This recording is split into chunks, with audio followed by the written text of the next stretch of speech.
Hello, আসসালামু আলাইকুম। আমি আমাদের পারভেজ। আজকে তোমাদের আমি কীভাবে তোমার নিজের ছবি যে রিফ্লেকশন আলোর যে রিফ্লেকশন করে সেটা টেস্ট করতে হয়। তো আজকে আমরা একটা ক্লাসে কাজ করবো। ক্লাসে রিফ্লেকশন আছে এবং আমরা রিফ্লেকশনের চেঞ্জ এখন করে দেখাবো।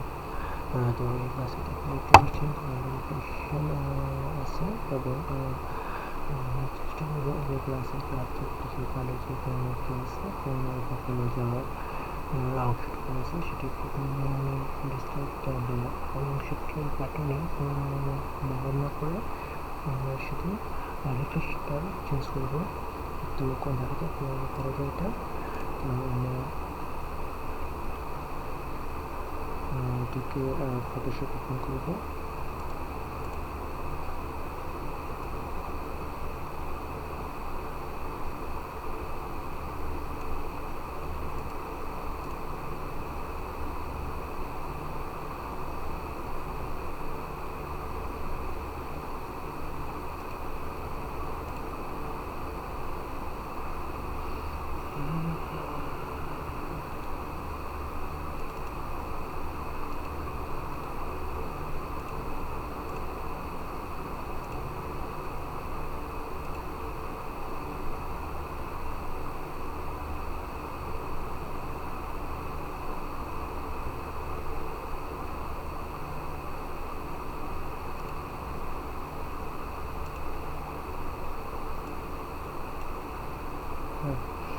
এটার আমরা যে কাজটা করবো প্রথমে ব্যাকগ্রাউন্ড একটু কপি নিয়ে নিই।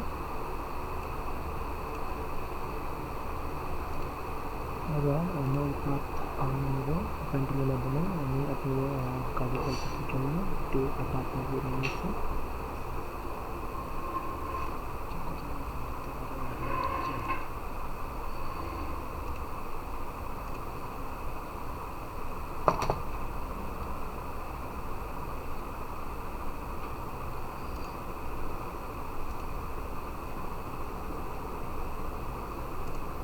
আচ্ছা, এখন পাথটা চলে আসছে। এখন আমরা এই পাথ থেকে এটা তো আমরা যেহেতু অবজেক্টটা সিলেকশন করবো এবং এর প্রত্যেকটা যে রিফ্লেকশন আসছে রিফ্লেকশন ছাড়া যে কালার কম্বিনেশনটা আছে সেটা থেকে সিলেকশন করার জন্য আমরা চ্যানেল যাবো। চ্যানেল থেকে আমরা এখন তিনটি কালার আছে, তিনটি কালার থেকে যে কালারটা কম্বিনেশন খুব ভালো, কন্ট্রাস্ট প্লাস কম্বিনেশন ভালো, রিফ্লেকশন ভালো সেটা বেছে নেব। এখানে রেডটা মোটামুটি ভালো করা যাচ্ছে। গ্রিন অনেকগুলো আছে কিন্তু এতে আপনাদের আপনি দেখতে পাচ্ছেন যে অন্যান্য যে কালার সেটাও চলে আসছে। তবে আপনার যদি এই অংশ যদি এই অংশ ধরে না থাকে তাহলে আপনি কোনটা নেবেন, তখন আপনাদের জিনিসটা খেয়াল রাখতে হতো। যেহেতু রিফ্লেকশনের বিষয়টি আমরা আলাদা একটি লেয়ারে নিয়ে নেব, তাই এখানে অবজেক্টের টোটাল অবজেক্টটা যেন একটি প্যাটার্নে আসে বা টোটাল অবজেক্টের কন্টেস্টটা সুন্দরভাবে একটি প্যাটার্ন চলে আসে সেটাতেই আপনার খেয়াল রাখবেন। এখানে ডার্ক অর্ধেকটা বেশি ভালোভাবে চলে আসছে এবং এগুলোতে হোয়াইট বা ব্রাইটনেস একটা ভালোভাবে চলে আসছে এবং গ্রিনটা একটু মিডিয়াম পর্যায়ে আছে, এখানে ছোটো ছোটো কিছু দাগ দাগ বোঝা যায়।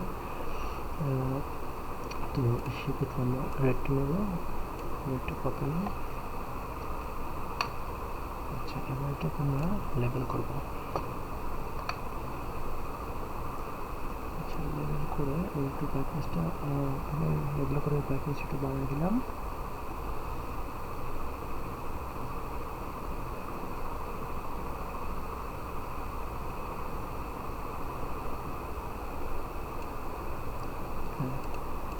ওকে,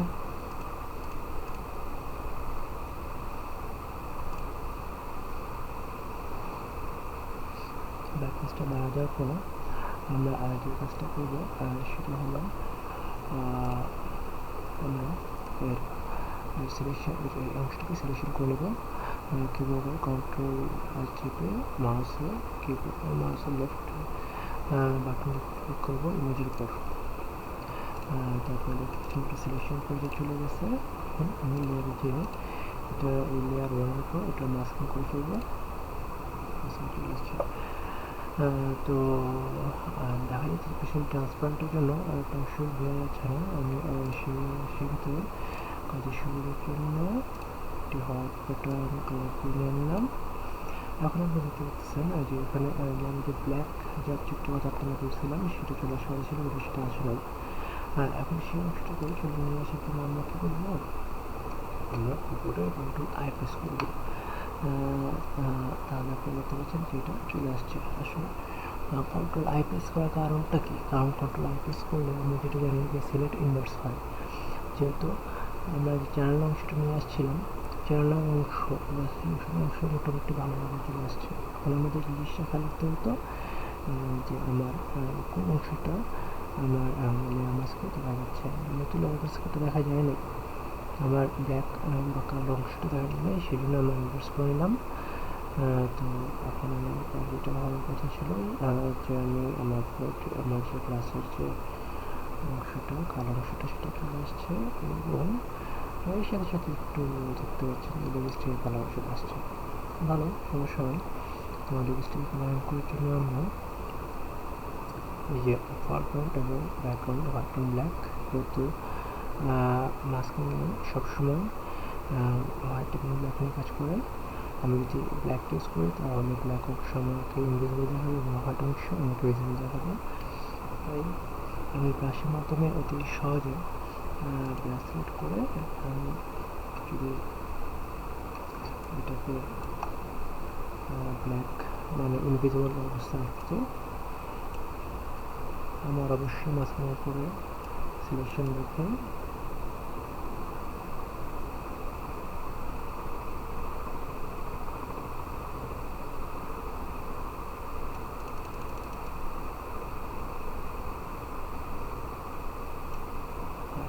আপনার দেখতে পাচ্ছেন অনেকটা চলে গেছে, এবং এর সাথে সাথে উপরের অংশও চলে গেছে।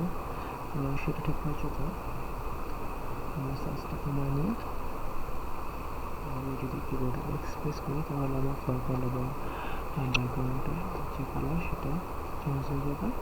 তো আমি হোয়াইটটা নিয়ে আমি যেগুলো ভিডিও করতে চাই হোয়াইটটা নিয়ে আমি যেটা কাট করি।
এখানে একটা জিনিস খেয়াল রাখবেন যে অপাসিটি যেন কম নিয়ে করা হয়, কারণ অপাসিটি কম নিয়ে করলে জিনিসটা হবে আমাদের নিচের ঘনত্বটা কমে আসবে, সেই জন্য আমার ভুল হওয়ার সম্ভাবনা অনেকটা কমে যাবে। তবে আপনি যদি কাজের প্রতি শিওর থাকেন তো অবশ্যই অপাসিটি বাড়াতে পারেন, কোনো সমস্যা নেই। তো আমার মোটামুটি অবজেক্টের ইমেজটা সেটা নিয়ে শেষ। আমি এখন যেটা করবো সেটা হলো আমি এরপর যে রিফ্লেকশনটা নিয়ে আসছিলাম সেটা নিয়ে আসবো। তো রিফ্লেকশনের জন্য আমাকে আবার সেই লেয়ারে ফিরে যাওয়া লাগবে। সিলেক্ট করলাম,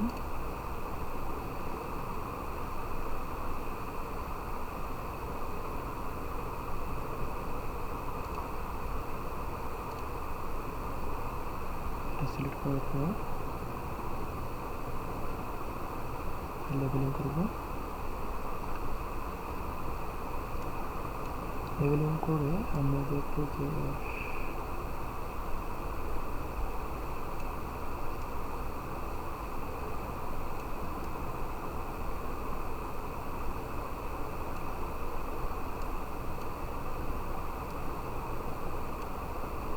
এই যে দেখেন এই ছোপ ছোপ দাগগুলো আছে, এই ছোপ ছোপ দাগগুলো আগে ছিল সেটা নাই, আর এটা এই ছোপ ছোপ দাগগুলো ছিল এগুলো নাই। হ্যাঁ, এটা আমার এই চিত্রটুকু কোনো ধরনের ডিস্টার্ব হবে না। এই ছোপ ছোপ দাগগুলো এটা কিনে হয়ে যাবে।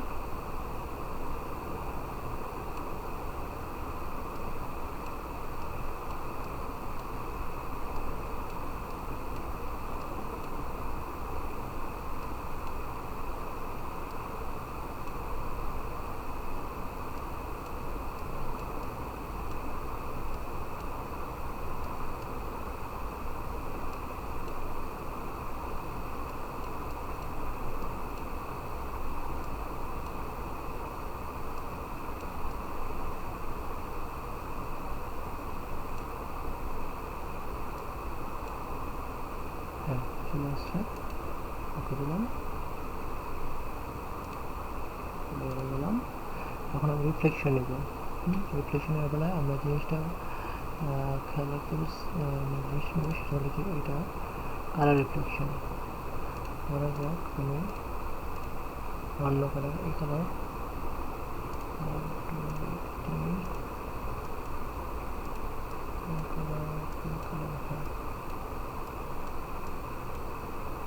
পিঙ্ক কালারটা নিলাম।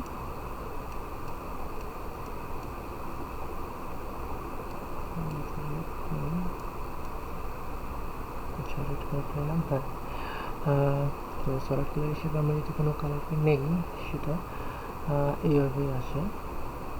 আমরা খেয়াল করবেন যে আমরা সলিড কালার হিসেবে নিয়েছিলাম, নেওয়ার ফলে একটা কালার দেখাচ্ছে এখানে রেড কিনবো, তিনটে অপশন আছে।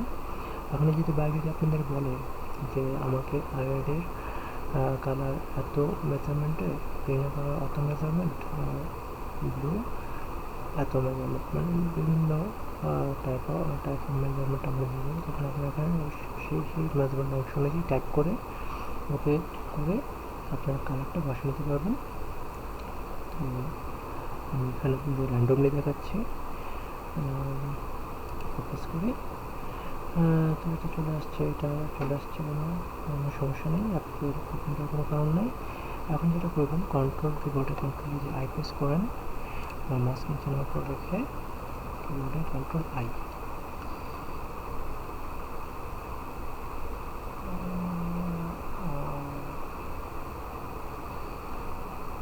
দেখেন চলে আসছে আমি যে রিফ্লেকশন অংশটা সেটা চলে আসছে। এখন আমি নিচে দিই, বাস হয়ে গেল। তো এটাকে আর একটু যদি স্মুথ করতে চাই তাহলে আমাকে আসে কালার ব্যাঙ্গিতে আমি কালার যদি অবজেক্টের স্মুথনেস চাই তাহলে আমাকে অবজেক্ট লেয়ারে, এবং যদি রিফ্লেকশনের স্মুথনেস চাই তাহলে রিফ্লেকশনের লেয়ারে কাজ করতে হবে।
মোটামুটি ব্রাশ করাটা মোটামুটি কমপ্লিট।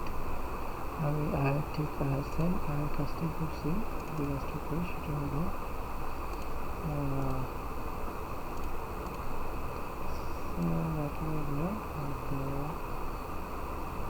আমি সময় শব্দের জন্য করে ফেললাম। তো আপনার বাংলা ভাষা করতে বললাম।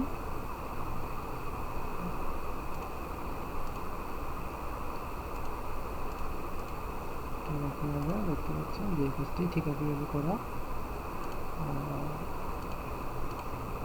কাজটি কীভাবে করা, এটা আরও আগে করা ছিল। তো আশা করি আপনারা পারবেন। Thank you.